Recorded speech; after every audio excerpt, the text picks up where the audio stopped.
back to basics at mahigpit na pananagutan. Ito ang binigyang diin ni Senate Finance Committee Chairperson Joseph Victor J.V. Ejercito nang formal na simula ng Senado ang deliberasyon para sa panukalang 7.2 trillion pesos na pambansang pondo para sa taong 2027. Sa gitna ng pagnanais na buhayin ang ekonomiya, layunin ng komite na mahigpit na bantayan ang paggastos at bigyang prioridad ang mga pangunahing pangangailangan ng publiko.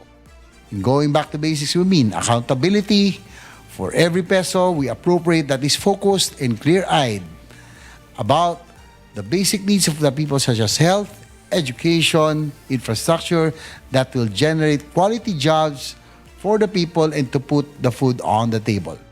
Ayon kay Senator Ejercito, hihimaying mabuti ang bawat proyekto batay sa pangangailangan, katuparan o feasibility at tunay na epekto nito sa taong bayan.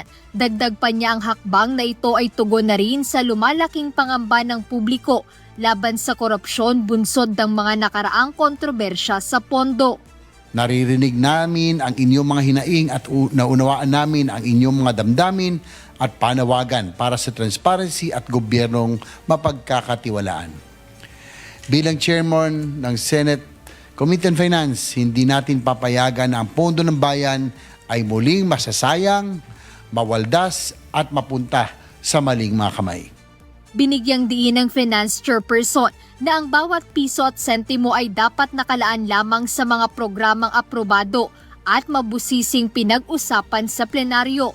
Dahil dito, mariin niyang ipinagbawal ang mga huling minutong singit o last-minute insertion sa Bicameral Conference Committee. At bilang patunay aniya ng transparency, suportado niya ang pagpapatuloy ng live streaming sa mga pagpupulong ng BICAM upang masubaybayan ng taong bayan ang galaw ng pondo. Ang 2027 budget proceedings ay magkakataon upang maibalik ang tiwala ng mamamayan sa pamahalaan. Pagkakataon na tulad ng salapi ng bayan ay hindi dapat masayang. Nilinaw naman ng senador na bagamat magiging mahigpit ang kanilang pagsusuri sa bawat ahensya, hindi nito haharangin ang mga lehitimong proyekto. Aniya, ang dapat pigilan ay ang korupsyon at anomalya at hindi ang pag-unlad ng bansa. Jedne Resina, humahataw sa balita ngayon.